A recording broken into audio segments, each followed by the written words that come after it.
morning, good afternoon, guys. We're back for another Geek Tavern. As always, it's me, Shawn, and I'm joined by Mike. Hello. And Aaron. Yo. And, well, happy Halloween, everyone. It's the day after Halloween for recording for us. It's the first day of Christmas. Yeah, Christmas time. And, no, it is the first day of Christmas. It's like Mother Nature became a meme Right? because it snowed. It was beautiful yesterday, and today it snowed. Not wrong. I don't think I really watched anything in the meantime. I watched a documentary about the 2000 election and how Nice. Yeah, it was lost in by only 500 votes, Wow. essentially, which is kind of crazy. Where'd you watch that at? It's on HBO Max. Okay. Yeah, it's really good. You watched that Obama. Yeah, I started it. I didn't get too far into it. No, I just thought it was hilarious. The scene that I caught where the kid's calling the lady. She can't understand him and he's getting visibly frustrated. I personally have watched a ton. Wow. The other night I couldn't get to sleep, so I watched the original movie of Catfish. Oh yeah, the movie. TV shows based off of.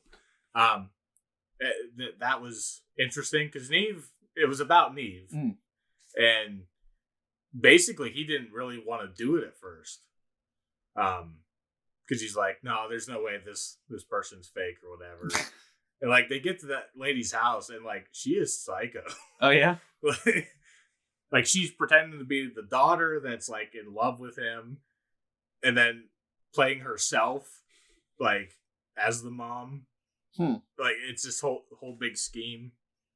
Anyway, and then yesterday, Halloween, I did nothing except for hang out with my sister, and we were gonna watch the original Halloween because we previously watched the Rob Zombie version. But we decided we wanted. I have never, aside from Freddy vs. Jason, I've never seen any of the actual Friday the 13th. So on Vudu, they have an 8-pack bundle. It was on sale for $25.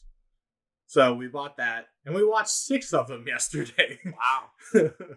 That's just I thought that you were a big Jason fan. That's No. just shocking to me because I know you and Shane I know. are working on that project, and I'm like, oh, you must be a really big Jason fan. Yeah, no, he just kind of cast me as that. Oh wow. So I am now a pretty big Jason Now fan. a pretty big Jason fan. Yeah. And I swear to God, they just every incarnation or every movie just keeps, I think, getting better. Just wait till you get to Jason X. Well, that's not part of this series. Was This Jason is Takes only Manhattan in that? That's part 9. Oh, Yeah. No. Yeah, it's Jason Takes Manhattan's part 9, and then it's Jason X, which he's in space. Yeah. It is god awful. I own Jason X. I do know that. God. But That movie's so bad. yeah. So anyway, we don't have to turn into a review of them. I didn't know that the original one. I was telling Shawn this at work. I did not know that Jason really wasn't even in the first one. Oh yeah, it's just his mom. Yeah. Yeah. I never knew that. Yeah, it's her taking revenge on the camp counselors and all that. Yeah. Yeah, Jason himself. And he doesn't even get the mask until part 3. Yeah, I was gonna say he doesn't even get it till part 3. Yeah. So, and then part 4 becomes the Jason that everyone knows because I think he has the axe in part 3, and then he finally gets the machete in part 4. I think the machete was in 3. I think but he used an axe a lot. Yeah, he started the machete in 3, and then that became the staple weapon from then on. What he used. Yeah, I did the same thing with the Nightmare on Elm Street movies. I watched all of them. Yeah, I've only seen I think the first one. Yeah. They're pretty good. There's a few of them that are pretty good. I've never been into horror, so I don't know. I think I might have to venture a little bit more. I haven't watched any really horror movies this year. Yeah. For the season. Young Frankenstein was the only Yeah, I mean, it kind of was really the only Halloween movie I watched. Yeah. But that's fine. Yeah. So I never really have traditional Halloween movies though. Well, yeah. Young Frankenstein's a staple. I watch that every year. But Like, I don't like. I caught a little bit of.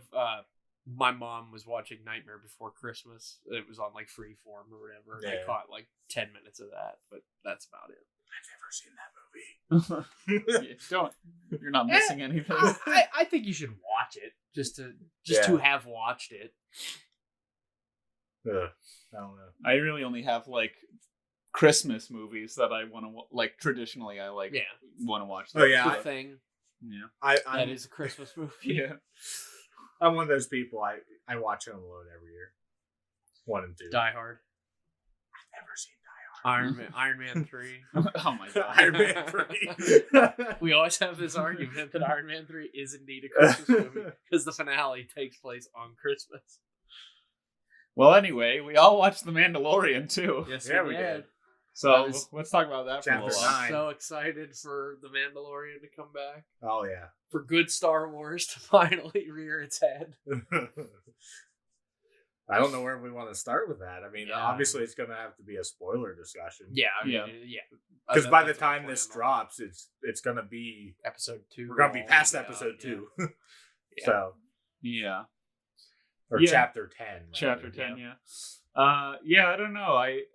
I kind of felt like it was a little bit of the pandery, just because of like, obviously what like happens. Oh, But- there was so much fan service. Yeah, Like, but it was in service of the story still. yeah. Like it's not like just fan service for the sake of fan service, but I was kind of surprised at how early the inclusion of Boba Fett as a character was going to be. Like, I wasn't even certain he was going to be involved at all in the show, and then I did. well, and then he's like, it's literally the plot of the first episode. Yeah. So And will probably be a big part of the second episode. I imagine too. it's going to be a pretty big through line through the entire season, honestly. I mean, I'd be perfectly happy if Tamara Morrison was involved through the whole season. Yeah. Because maybe Boba Fett will actually do something. Yeah. Because right now, Cobb Vanth is the best Boba Fett that we've ever had. Yeah, whenever the Great Dragon like tears through it's his flashback whenever he's like dealing with the guys. Oh, he walks the in with miners, the armor. and then he shoots the rocket at their convoy leaving. Aaron's like, "Wow, Cobb Vanth is already more badass than Boba Fett ever was in the trilogy." And I mean, he is. I know because obviously he didn't do anything in the mainline movies. He just looked cool. He was Yeah. Captain Phasma. Well, he Looks originated. cool, does nothing. He originated in the Halloween special or the Christmas special. Yeah, the holiday right? special. Yep, in an animated Yeah. sequence. Which he uses rocket in that. Yeah. But like, we've obviously never seen that live action. No, we saw Django. Well, Django. Yeah, did Django uses it. yeah, but I don't know. It was awesome to see him with the actual target system. Yeah, that was cool. Like to actually see, because I know they did like so much stuff with the concept of Boba Fett for Empire, and I feel like he had a bigger role, and then they're like, no, this is detracting from the rest of the story. Right. So yeah. they dialed it back, and he didn't really do much with it. And I feel like this was their opportunity where they're like, all right, let's do everything that Boba would have done Yeah. that we wanted to see. Because like that whole sequence of him coming back into town to take control back kind of like was like the that scene in the first Iron Man movie where he comes in and just like basically like just kills everyone. Yeah. And then the tank like shoots at him and he just goes boom and shoots the rocket and turns around as it blows up. Yep. Like, that's what Cobb Vanth did. It was very much like that, yes. Yeah. But I was like, damn, Cobb Vanth is awesome. And there's already memes where it's like the virgin Boba Fett, the Chad Cobb Vanth. And I'm like, it's true though. Like, I mean, you can be a hardcore Boba fan all you want, but I'm sorry, the Mandalorian, Jango Fett, and Cobb Vanth are already better than Boba Fett. I know, yeah. I personally liked how this episode opened up. I don't think it had a name, but they're calling that city like the graffiti city or whatever. Oh, where the like critters were gonna eat. Yeah, the Cyclops. but because like in the graffiti, there's all kinds of Easter eggs Oh, I'm sure, like all in the language of like. There's even a C-3PO painting. Or that's graffiti. cool. That's cool. Tag. Tag. Yeah. But as a big wrestling fan, I loved it when they went into that nightclub that I forget the Gamorreans were fighting. Yeah. They were, it was more fighting. It wasn't really wrestling, but yeah, it looked like a ring kind of.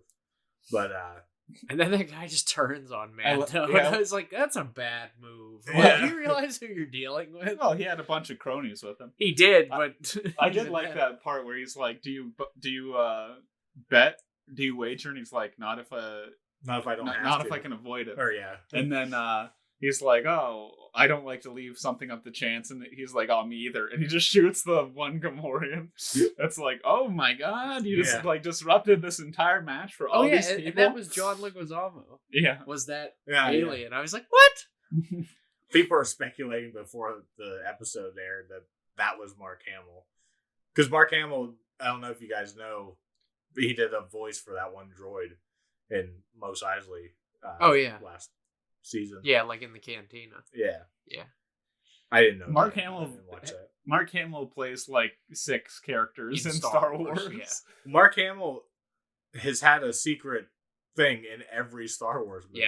Yeah, he played that little thing in the casino in The Last Jedi. The thing that put coins in BB-8. He played the alien that got his head ripped off. Her head cut Don't off, quote me on it, but I think somebody said that he also has cameos in the prequels, which I don't know what they are. I've never heard that. Yeah, I don't know about that. Yeah, I thought that they said that in one of the YouTube things I was watching, but I could be wrong. Makes me wonder why they wouldn't have like Carrie or Harrison Yeah. do like a quick little like thing. Probably because Mark's a voice actor, A nerd. or a nerd. He's a big nerd. Mark is a loser. Loser. But I like whenever he's like talking with him about, it's like, I don't bet, whatever, and then he is like wagering with the guy. He's like, okay, you tell me where this Mandalorian that you know is, and I won't kill you. And then he's like, okay, and then he strings him up from the lamppost. He's like, well, get me down. You said you wouldn't kill me. He's like, I said you wouldn't die by my hand. He's like, well, get me down. That wasn't part of the deal. And he shoots the light out. Yeah. And all those whatever they are. Yeah, they just like start creeping up on him. I'm like, God damn, that's stone cold. No, yeah, I love that when he's like, where is he? And he's like, he's on Tatooine. And then I'm like, we were just at Tatooine. And then he has to go back. Yeah, I wonder who that Mandalorian could be. Yeah, because as soon as he said Tatooine, I was like, oh, Boba Fett, because who else would be on Tatooine? Who else who's another Mandalorian armor wearer who got stranded on Tatooine? The guy with the Spurs. Yeah. Which I assume that's who that was then. Right? Remember at the end of the episode 5? Maybe. Oh, yeah, because the guy walks up with the Spurs. And he also, if you look closely, he has the same boots that Boba did, and Cobb didn't have his boots. He just had the chest piece. I don't know why Cobb would show up anyway, but no. Well, yeah, I but understand I'm saying, what you're saying. Boba. So was that but they also Cobb had that showed up at that? No, they had a cloak too, a long cloak that was behind them, and Boba at the end of the episode is wearing a big long. He was dressed cloak. like a Tusken Raider. Yeah. Yeah. Okay. Yeah. Which looked cool. Yeah. It looked really cool. Yeah. I was happy that he landed in the same landing space with I can't remember a character's name. Yeah, I can't remember her name. I don't know. What's her name? The secretary from Elf. Yeah. Yeah, but I'm trying to remember her name. But I love seeing those droids. There's another fan service in that hangar. R5D4. Oh yeah, shows up. Oh yeah, and I was like, "Hey, look, they fixed his bad motivator." Yeah, and then he projects like the map to where Mos Pelgo is. There's a lot of people that have said like, "Oh, that just makes the universe smaller." I'm like, I don't care. It's the same fucking planet. What? Yeah, who cares? It's the same city. Yeah, it's literally the same place. How is that? That's not out of the realm of possibility. People like to complain. I'm just. I love this kind of. That's stuff. An annoying opinion. Yeah. I said to Shawn and Josh, it felt like I was like playing a video game where it almost felt like Fallen Order, where it's like, hey, go to Kashyyyk, and then it's like, okay, I just left Zepho, I'm going to Kashyyyk, and it's like, you have to go back to Zepho, and it's like, are you kidding me? Like, I was just there, and then you like turn around and go back. I just rebought that, actually. The entire like first season of The Mandalorian felt like a video game, and it is just continuing that trend of feeling like a video game. Yeah. Especially because the Mandalorian, the Mandalorian is going to find out the other one from that is on Tatooine, so that he can get an information network to get the child back to its people. But whenever he shows up, obviously, the Mandalorian he was looking for is not an actual Mandalorian. This is not the Mandalorian you're looking for. And Cobb Vanth is like, okay, I'll give you this armor because I know that you really want it, but you have to help me. And then it's like all these side quests. Yeah. And that's just like how the show is. It's always been that way. Yeah. And I really like that aspect of a it. side quest, this was a really good one. I thought this was like really good. Like this might be, I think this is better than a lot of the episodes in season 1 too. Yeah. Like the collective opinion that I've read online is everybody's like, season 2, episode 1 better than the entire first season. I don't think that's true. I'm like, I don't think that's true, but I do like it. It was really good. It was really well done. Because like you go from like season 1 where the first thing you fought was like that big like rhinoceros thing. And now they're fighting like a dune worm, crate dragon. And I'm like, wow, they're fighting a gargantuan creature now. Yeah. Instead of just like a boar, like a rhino boar. I love that we got a different side of the Sand People. Yeah. Like, a fun fact: the actor playing the lead, like Tusken Raider, is deaf. Yeah, and he was brought in, and he's actually doing like the sign language for the Tuskens. Wow! So he like taught all of them how to like communicate like that, so that they could do that. I'm like, that's really cool. So one thing that I think is really actually terrible about the episode is the fact that the Mandalorian just goes, and he's like vocalizing like their language. That is that's abhorrent. I don't know. He did the same cry that Obi-Wan did. Yeah. No. I said that. I was like, so why didn't they just do a crate dragon, or why didn't they use Obi-Wan's crate dragon call to lure it out? Yeah, that was yikes. That's just one part of it that I was like, that really doesn't hit for me. Yeah, he's like just like grunting. It's like just sign language works. But I mean, like it sounds weird. I'm not gonna argue that, but I mean that'd be like if Chewie was talking to Han and Han would just go like, well, he does in Solo. Yeah, that's right. But like the viewers, the listeners can't see this, but whenever Aaron started that sentence, I literally was like staring at him like, he did that. I know. I blocked it out because I was thinking, I'm like, he never does that in the original trilogy at all. But then. And I was thinking about it, I was like, oh wait, he did do that gurgling. And that is also, I mean, for some reason that's more forgivable for me, but that's still also fucking awful. Well, yeah, it's awful, but it is more forgivable. Because he had to make Chewie understand that he wasn't there to hurt him. Yeah, that actually had like story purpose where he was keeping information away from the guards too. What? But anyway, you don't like Pedro Pascal's grunting behind the mask? But I really liked how much of a badass Cobb Vanth was, because he like shows up and he's like the marshal of this town. That's the titular character, I guess. The marshal. He shows up and he goes in and gets a drink. And he sits down, and as soon as he takes the helmet off, like, the Mandalorian's disposition completely changes. And he like pauses, he like stops walking. He's like, and you know, what you just do? And Cobb Vanth knows that that's like a fucking don't do that. Yeah. And then he's like, so, you want this armor, and I'm happy to give it to you, but you're gonna help me out. Like, he's like demanding stuff from a Mandalorian, which is insane to think. Well, I think that comes after, because they were just gonna duke it out. Oh yeah, they were gonna fight. That's true. Yeah. Also that he was willing to just like fucking put his life on the line for this fucking armor. Yeah, because he was like, so I figure only one of the two of us is walking out of here. Yeah. And he's like, Not in front of the kid. Yeah, he's seen worse. Well, that He's was seen worse. another thing that kind of led him in on maybe he would be willing to help him. He's like, I figured that one of us is going to die here, but then I saw the kid, and I'm like, why? You're a killing machine. Why do you have a fucking kid with you? So I think that was another thing where he's like, maybe he'd be open to killing this crate dragon for Also, with me. the kid's probably older than he is. Yeah.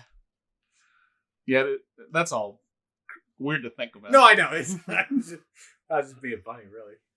I mean, it's true, but So whenever they were leading, they obviously team up with the Tusken Raiders, and they're taking the banthas with all the detonation mines, and they're like. So my original thought was that they were just going to feed them the banthas with the detonation mines on them, right. and then just blow it up. Yeah. But they had to go all. They have to make it difficult where they dug a trench. Yeah. And they're like, oh, the belly's its weak spot. It's like, you know, the easiest way to get to its belly is through its fucking mouth. Yeah. Well, they sent one in. I think they were gonna detonate them in. I don't think they were. Yeah. They just were gonna feed that bantha to it so that it came out above the trench. So Okay. Well, I think he means the first one. Whenever they were gonna feed it the bantha, Well, he ends up. but it eats the sand person instead. Yeah. But they were doing that just so that it would get tired and fall asleep. Okay. But after it ate the guy, I guess it got tired and fell asleep anyway. Yeah, I don't know. But And then we had a really awesome action scene of them trying to lure the crate dragon out to blow it up, and then it failed. Acid all Oh over yeah, I forgot about that actually. And then it comes up through the mountain. Wicked. That was my favorite Up through bit. the canyon. Is how that it was just like great. it was just like moving, like it backs away and then it comes up behind them and then it goes down and then they're like, where is it? And it's the whole way like on the top of the mountain. Yeah. And rains that acid down on them. That was awesome. Yeah, it was pretty cool. Crate dragons are awesome. And then I couldn't believe that whole part. This whole sequence, like this is a television show we're getting. yeah, it looks it's great. not a movie. No, it's like You know? cinematic. Like, Yeah. that episode probably cost a shit ton to make just for the Like- special effects in it. And then It looks great. so Cobb and the Mando are face to face with the crate dragon, and Mando does what Han does to Boba and smacks his jetpack, so he takes off and he grabs the bantha, and the crate dragon swallows both of them whole, and then the bantha with all the bombs on it swallows both of them whole, and then it comes back up from underground, and Mando shocks his way out of its mouth and then detonates it and blows it to smithereens. Yeah. And then they find a pearl. Yep, a pearl. They find a crate dragon pearl. The Tuskens do. Which is basically, I guess, like it's so rare that you can't even really put a price on it. Yeah, those Tuskens were set. Yeah. Those Tuskens were set for life. Is it like an egg or is it like a pearl? No, it's it's like like an a- actual pearl. yeah. Okay. That's what I thought, but everyone's like, oh, it's an egg. And Yeah, I was it's a like, little- that would be kind of derivative of the second episode Yeah. of the first First season where he gets an egg and they just eat it. Yeah. I was a little confused about that because I didn't know the lore of the crate dragon. I honestly I wasn't sure if it until he said it was a crate dragon, because we thought it was a sarlacc. Well, Like, at moving first, yeah. underground. And then, Cobb Vanth says it's a Yeah. crate dragon. Yeah, so. but when it started to move through, and then we were all like, "Oh, we're like, what is it?" Because they didn't say. And I was thinking it was a sarlacc, and then it eats the bantha, and then he's like, "It's crate." So there's a dragon." part I'm like, where they say that this crate dragon, it lives in an abandoned sarlacc pit. and then they say well, how's it a sarlacc pit abandoned? And they say that Unless it eats it. it must have unless ate it. Yeah, unless it comes through and eats it.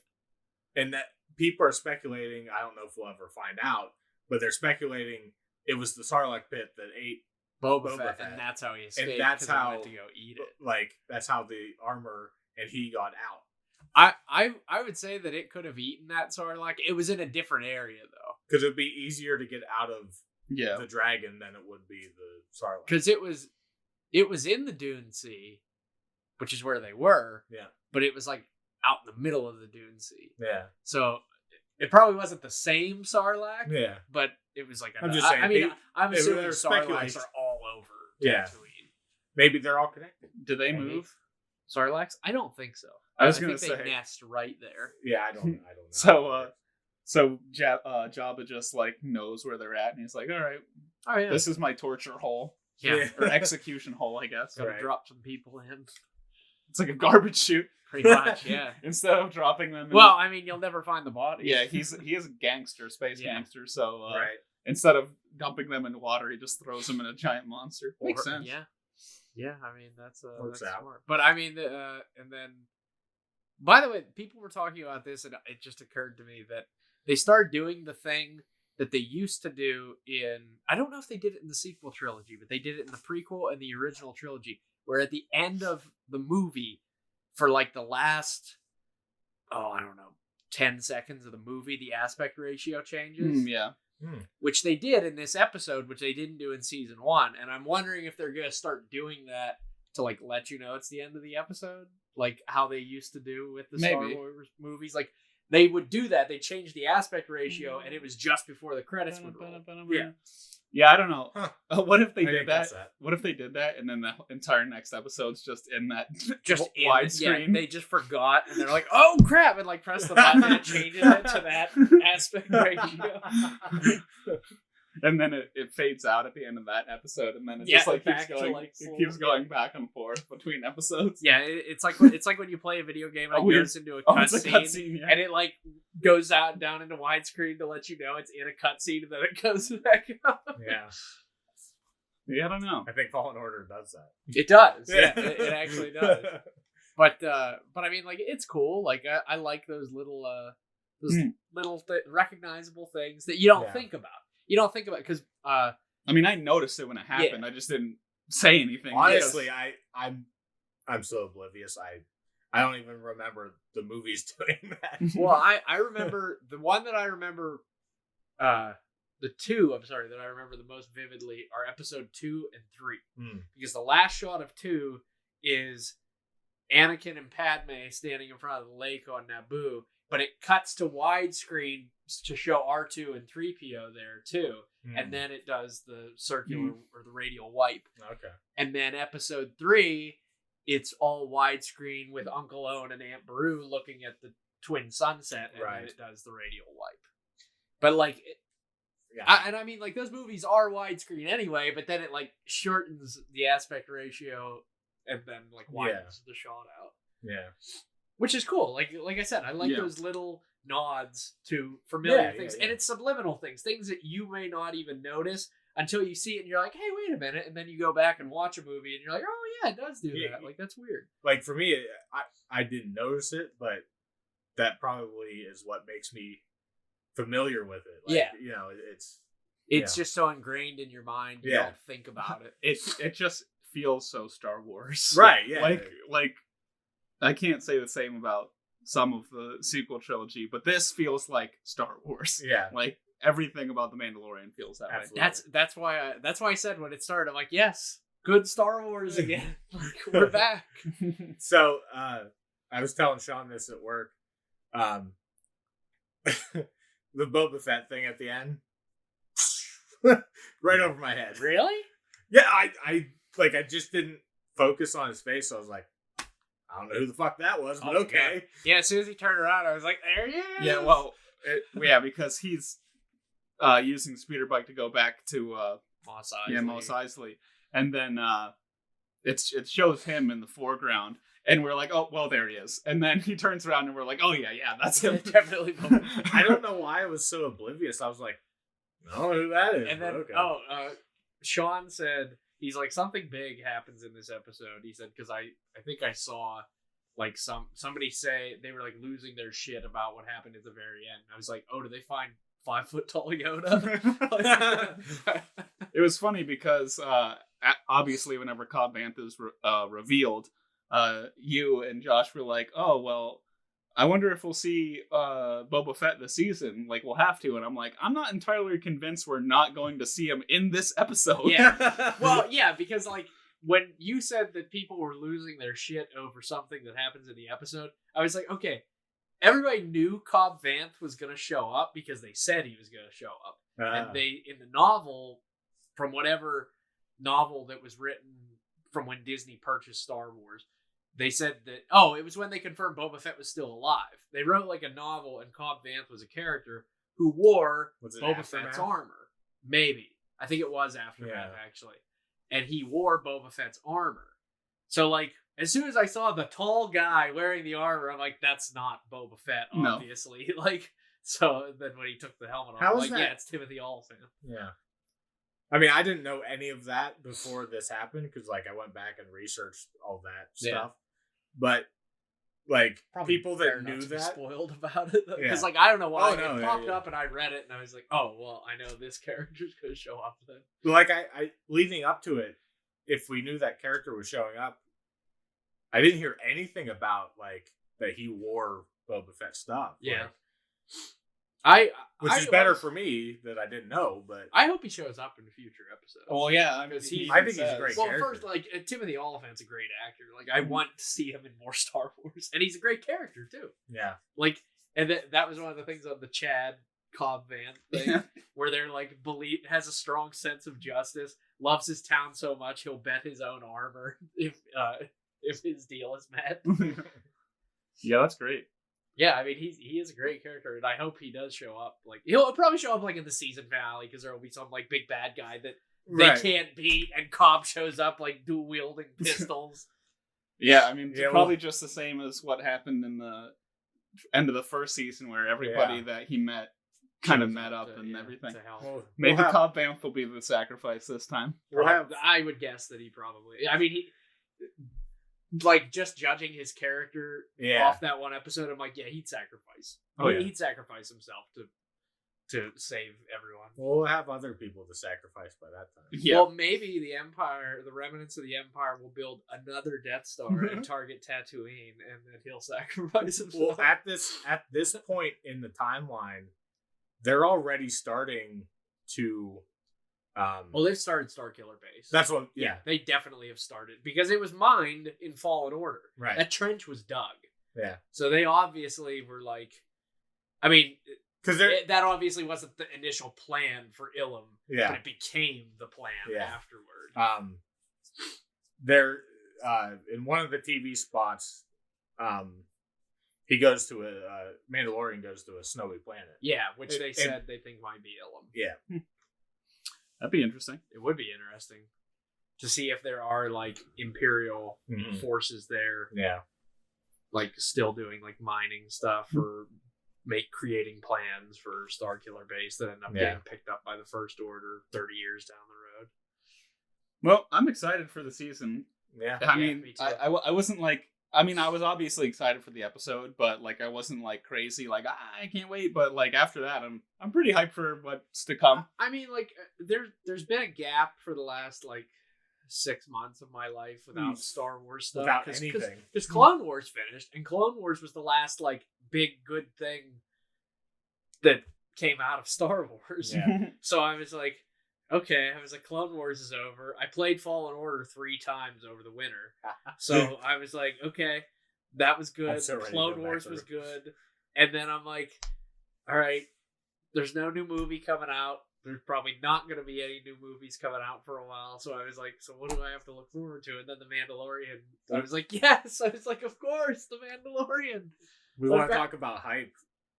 Man, once Kenobi is finished. Oh, yeah. Like, I'll be uncontrollable. I mean, like, the TV shows are the best thing right now in Star Wars. Like, there's no contesting it. The television, like, okay, you could argue that the television shows have been the best thing that Disney ever... I said it before, that the TV is the best thing Disney's done with Star Wars. Mm-hmm. Clone Wars and the Mando. Yeah. I mean, I haven't seen a lot of Clone Wars, which I know is what I need to do, but... and Rogue One's the Rebels. best movie that they made. Up there. Oh, it's definitely up there.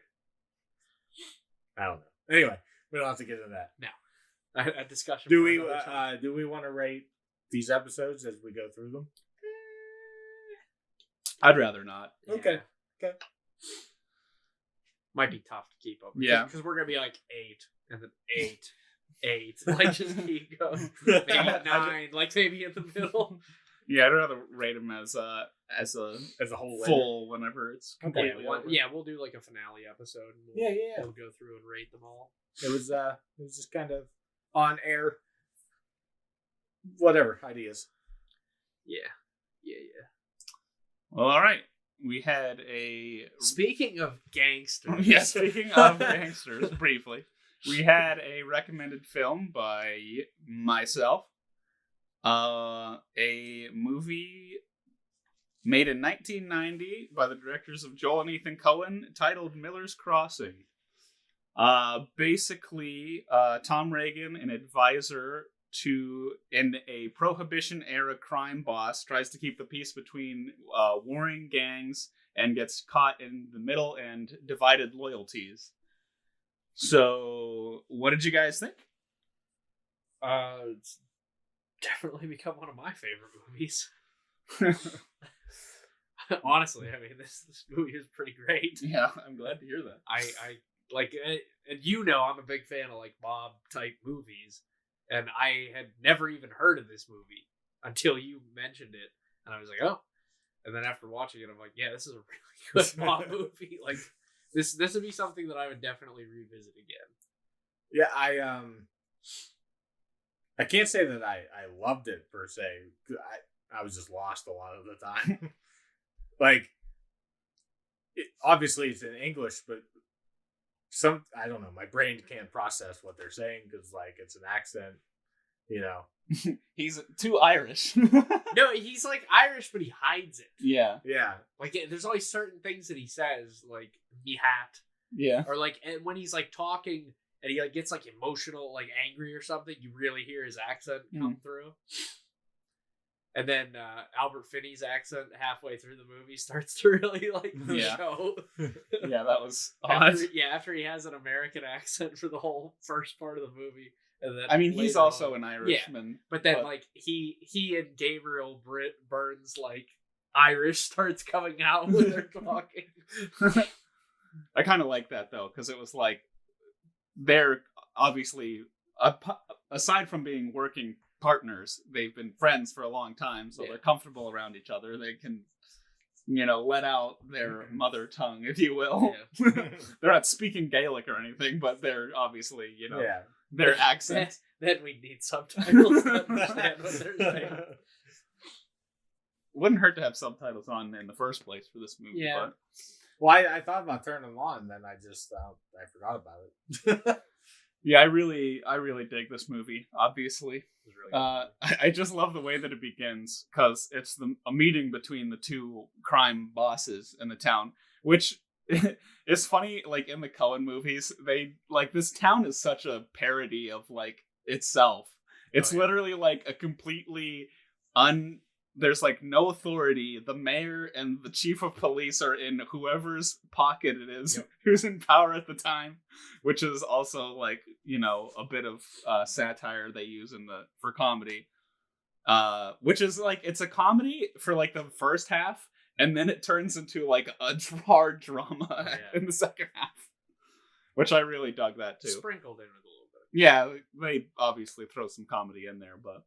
Yeah, I just love how it opens where the guy's like, hey, I've been fixing these fights, and a guy that is under your protection is screwing me, so I'm going to kill him. And he's like, no, you're not going to kill him. And he's like, no, I'm going to.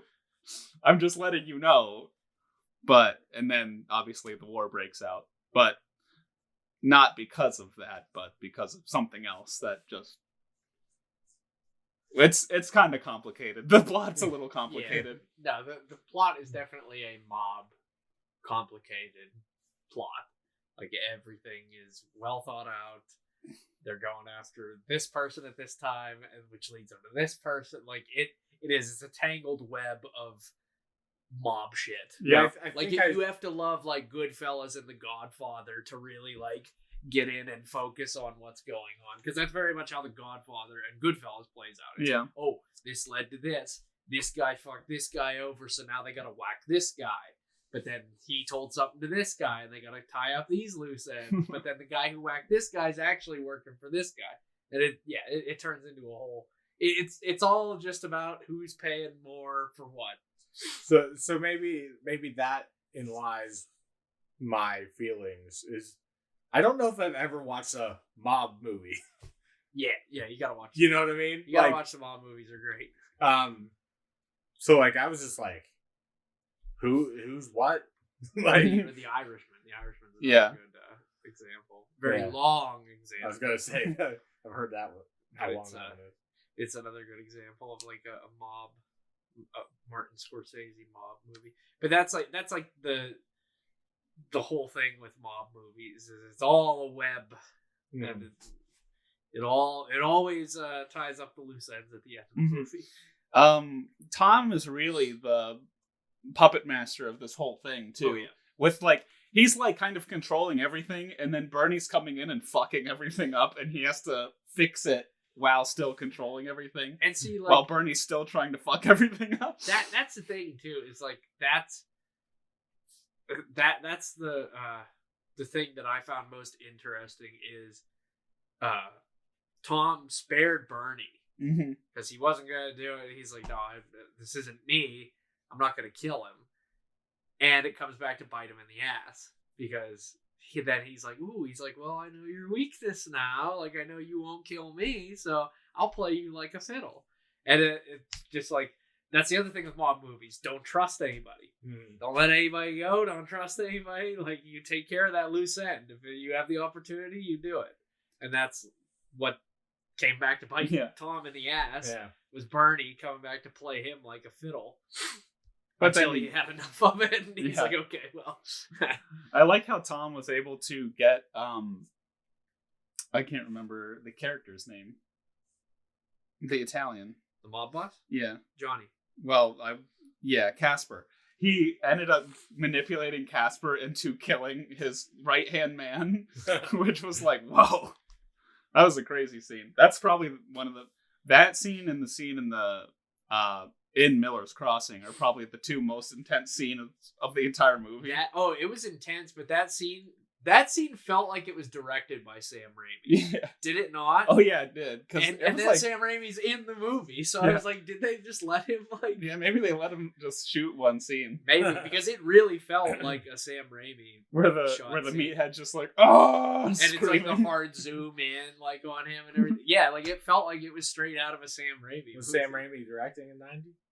Yeah, he was directing. He directed Evil Dead, 78? Oh, yeah. 79, something like that? I didn't know how old he even was. Yeah, because then I was like, that's Sam Raimi with the dual pistols after they threw the bomb in and blew the guy out the window. He's just shooting the pistols, standing out in the open, while somebody's firing a Tommy gun out the window.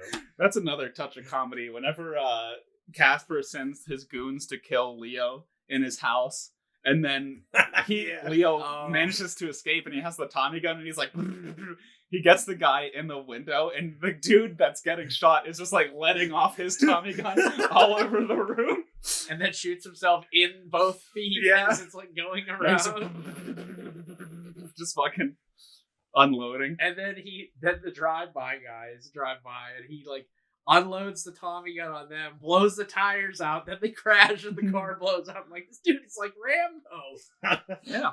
Jumps out of a burning building, and he's old too. He jumps out of a burning building. He doesn't just jump out of the burning building. He he rolls down the roof and then jumps off. Yeah, he like grabs onto the edge and like with the Tommy gun, and then kills that one dude that kills the 3 people in the car. Pretty sure that gun should have been out of ammo by that time. Yeah. It's cool. Just for the story. I know. It's cool for the scene, though.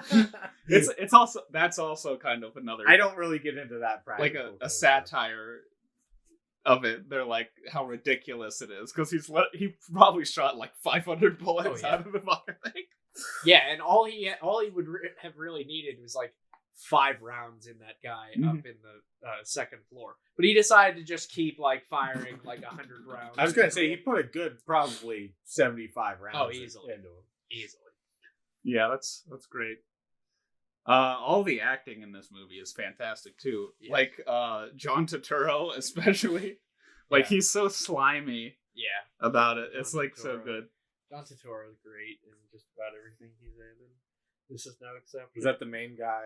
That was Bernie Birnbaum, because he's like he pleads for protection from Tom, and then he gets ratted out by Tom, and he's going to be killed in the woods, and he's like, you know, screaming, crying, and everything, and then he's like, well, I'm gonna put the screws to you, and then he's just like such a slimy fucking guy. That's another thing that's funny. Whenever he's like bad mouthing his sister, and he's like, and Tom's like, well, she seems to think highly of you, and it's like, well, that's because you stick with your family. Yeah. It's like such a dumb joke. Yeah, he's such a slime ball. But yeah, that's another one of my favorite comedic bits. Is when the big guy, what was his name? Oh, I don't remember. Not Tic Tac. Oh, what was the other guy?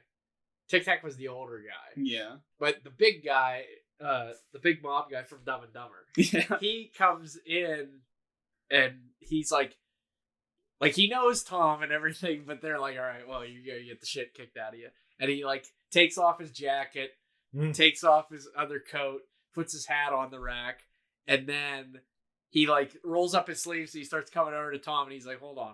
He like takes his coat off. He's like, okay. Like waits, and then he puts it on the chair, grabs the chair, and hits him in the face with it, and his nose starts bleeding. He goes, Jesus, Tom. And he like turns around and starts leaving the room. And I was just like laughing hysterically. Like he's like, what the hell, man? Like just leave. That's something that's really funny about this movie is like they are mobsters and they will kill you, but they're also like it's like a business. Yeah. Because whenever Lorenzo, like Tom is in debt up to his eyeballs, and then Lorenzo sends his goons after him, and they're kicking the hell out of him, and he's like, listen, man, Lorenzo likes you, Tom, okay? He wants you to know that this isn't personal. And he's like, oh, no, yeah, I get it. Tell him no hard feelings. He's like, he knows that already. Yeah. He said we didn't have to break anything. We didn't have to break any of your limbs. Yeah. So he wanted us to go easy on you. It's like they're like enforcers, but they're also like polite about it. Yeah. There's a respect. Like they're like, hey, we won't kill you if we don't have to. Like no, it is. It's a respect. It's like, okay, well, it's not like you fucked my wife. You just owe me money. Like it's like, okay, like I'll take it easy on you because you owe me a few bucks. And that's the same thing that happened with the big guy, where he's like, oh, it was just gonna be okay, and then you fucking hit me with a chair. Yeah, he's like, Jesus, Tom. Like, but I thought that was hilarious because he's like, oh, and he like walks out of the room. Then he brings Tic Tac in, and then Tic Tac kicks the shit out of him too. And then, that's the other thing is the cops. Yeah. Anytime the cops show up, he's like, hey, I forget what the guy's name is. Brian. Brian. He's like, hey, Brian, how's it going? He's like, oh, another day in paradise. And they're like, like going around like arresting people. And the other guy's like, you got the big guy tied to the chair. He's like, you want to go a few rounds on this guy? And he's like, nah, I'm good. And he's like, all right, well, let me know if you change your mind. As he's just like punching him repeatedly. He goes up to the chief of police, O'Doul, and he's just like, oh, he's just talking to him. And he says this both times after. So Leo's in charge for the first half of the movie, and then Johnny Casper's in charge of the second half of the movie. And whenever in the beginning they're raiding Casper's place, he comes in and he's like, oh, I'm only the chief of police. I don't know anything. Yeah. And then whenever it switched sides, they're raiding Leo's place. And he goes and he's like, hey, Tom, I know I'm only the chief of police. I don't know what's happening. He's just like, he's basically saying like, I'm the head of this city, but I don't fucking know anything. Yeah. And then there's a nice little bit of cinematography there where when they raid Casper's place, they're seated on the right talking while everything's going on in the background, and then when they raid Leo's, it's flip-flopped. Yeah. And they're on the left instead. Yeah, I mean, the Coen brothers are just masters at not only script writing, but also cinematography. I'll tell you, one of the best shot scenes in this movie was when they find the dead guy in the alley. Oh, yeah. I was like, wow. I was like, that is really good. Like, they show the dog first. Yeah. Then they show the kid. Then they show the dead body. Then they frame it up where all three of them are in the shot staring at the dead body. I was like, wow. Yeah. And then they go back and forth. And that's that's a really good scene. That's the event that really kicks off the gang war. Yeah, because and there's no dialogue either. Like, it's just because that was the person he sent to follow Laura. Yeah, or whatever. Verna. Sorry. Verna. He was tailing Verna, and then Mink killed him because it was either Mink or It was Mink killed that guy. Yeah. At least that's what Bernie says. Yeah. But, you can't really trust what he said. So it was either Mink or Bernie that killed him, and that's what really kicked off the gang war, because it's like, well, my enforcer is dead, and Leo and just figured that it was Casper that did it, so then, yeah. What's he say? Like, they even took his fucking hair. Yeah, they took his hair. That's messed up. Who does that? Another thing where it's like, where's the respect? Yeah. Where's the respect? No, yeah. I mean, this is definitely a great mob movie. I would actually rank this up with Goodfellas. Oh, it's fantastic. Like it really is great. It's great. And I think what makes it is that it's a satire, but it's a satire of mob movies, but it's also a genuinely good mob movie. Yes. Like it is the tangles there, the web and the craziness of an actual mob movie is there, but at the same time they're poking fun at how they operate and how it's poking fun of them itself, but it's also a genuinely good movie. Yeah. And then we have Verna, played by not Renee Zellweger, but is Renee Zellweger. I kept looking at her and I'm like, you're not Renee Zellweger, but you really act like her and look like her. I don't even know who the actress is. I just thought it was funny that she looks exactly like her. Tom is such a great character. He's just he's smart, he's resourceful, but he also he had a heart of gold at one point, and then Bernie, screws him over and takes advantage of him. And that's one thing that I really like. Whenever he goes, he's going to go kill him. And he's, the first time, whenever he's like, I'm going to use you to get, what I want. And if you don't, then I'm going to reveal that I'm not dead. And then he leaves Tom's apartment, and Tom scales out the window and goes, and he's going to try and kill him. And he's like, oh, what were you going to do if you catch up to me, Tom? You're not going to kill me, and if you were, I'd just squirt a few, and then you'd let me go again. Yeah. But then, whenever he has him to the sticks at the top of the staircase, he starts whining and shit, and he's like, look in your heart. And he's like, what heart? And just fucking blasts him in the head. Which when he starts doing that, look in your heart, though, I'm like, no, you're not falling for that shit again. You took advantage of him once, and you betrayed that. Shame on you. And that's Tom's character progression. He's a piece of shit guy, but he has a good heart. And then Bernie fucks him over, and then he's just a waste. A waste. Yeah, it's that. It's like the beginning to any mobster's backstory. Yeah. Like take Vito, for example. Yeah. Like Vito Corleone wasn't a mobster until this guy started putting muscle on him. And then he's like, well, I'm not going to let you terrorize my neighbors, so I guess I got to kill you. It's funny, because it is kind of like the beginning of Tom's mob boss story, but he was already kind of running things. Yeah. He was running things, and I think he was just running it because it paid really well. Yeah. And he didn't have to kill anybody. Yeah. So he was like, nah. I'll just do this. Yeah. He was almost playing the system a little bit, where he was like, man, I work for the mob, but I don't really give a shit what they do. That's all he cares about is gambling and drinking. That's right. And smoking. He keeps losing gambling. Yeah. That's a point of pride for him, where both Casper and Leo offer to pay his debts, and he's like, no, I'll take care of it myself. Yeah. And then, ironically enough, after Casper's dead, he steals all of his money to pay back Lorenzo. Yeah. I don't know. I've just kind of been ranting about this movie. If you guys have anything else to say. Yeah, I mean, you've said everything that I wanted to cover. It was, like I said, it was great. It's a great movie. I haven't watched a lot of the Coen Brothers movies. This is like the second, so Yeah. I thoroughly enjoyed it. Oh well.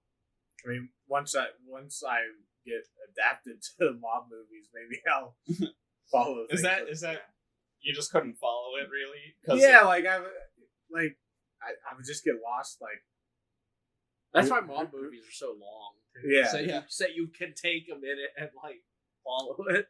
Yeah, I have a bad time figuring out who's who anyway. So I don't know. Yeah. I think the biggest confusing part about the movie is that Mink is shown up once, and he is tied to. He's talking about more than Yeah, what he was on. yeah, screen. he's talking about crazy because he's tied to Eddie Dane because they're like buddies. But you only see him one time, and then he's also tied to Bernie, and he's the one that ends up being killed.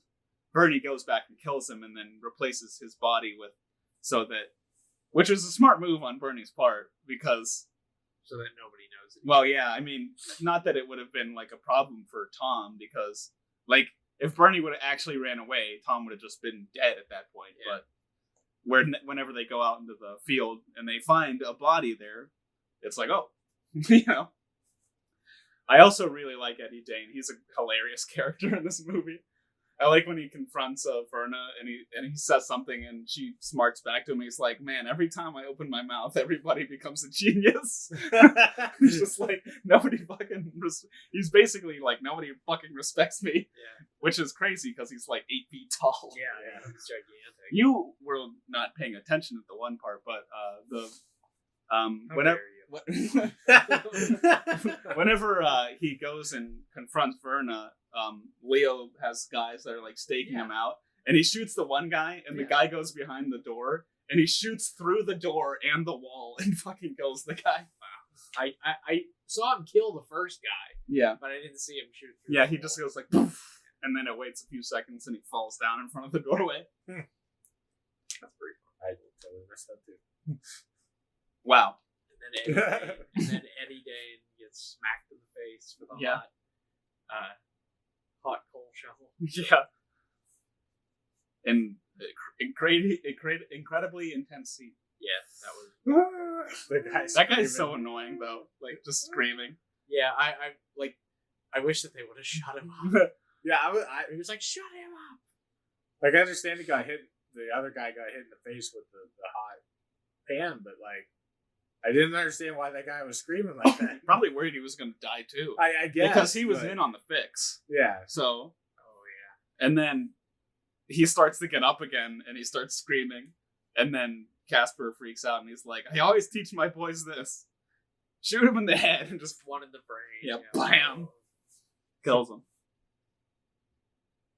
It was intense though. Well, I don't really have anything else to say about. But I love this movie, so I guess we can do ratings now. Yeah, I guess I'll go first. We'll go around. I would give this easily a 8.5 out of 10, almost a 9 out of 10. It's incredible. Most of the Coen Brothers films are incredible, but like this is just great. The dialogue, I love everything about it.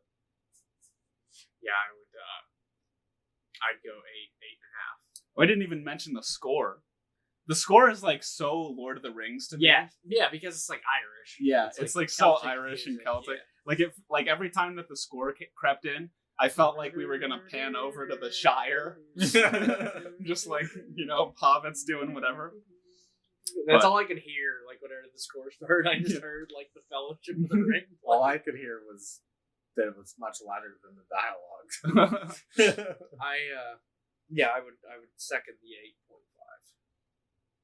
Well, just because I'm me and I have difficult time with movies anyway. I'm gonna go like a 7, but that's only because I'm like totally lost. Well, you should give it another shot. Because, especially now that you know what's gonna happen. And I'm open to that. Like that's how I have to watch a lot of movies. Like I don't know, people can call me dumb or whatever, but like I just can't wrap my head around a movie like one time.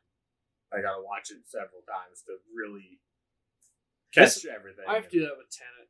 This was the second time I've watched it, and it was a lot easier to get what was going on. Yeah. Because the first time I watched it, I was a little lost.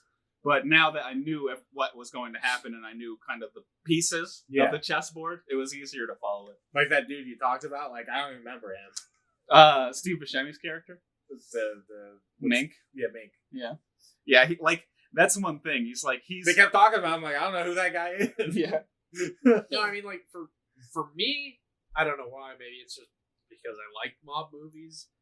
It's easy for me to, like, pick up on who's on whose side, where it's gonna, I can never, watching a mob movie, I can never predict how it's gonna end, because you never know.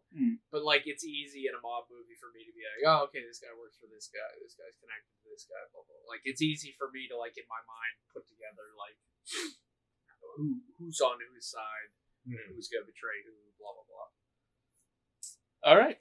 Well, there you have it. And we have another recommendation coming our way. Maybe. Maybe. Honestly, I didn't even look at the wall, so I'm just going to pull something out of the hat. All right. And I don't know why, but I think I just want to watch it again. But I'm going to go, I believe it was 2019. Batman, I think it's versus the Ninja Turtles. Ah, I've never watched that one. Yeah, I've never seen it either. Yeah. It's animated, obviously. Cool.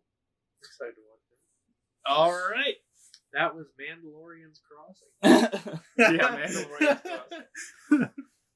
Well, thank you for listening, guys. If you don't want to be spoiled for Batman versus the Ninja Turtles, make sure to watch it before our next episode. Thanks for watching or listening.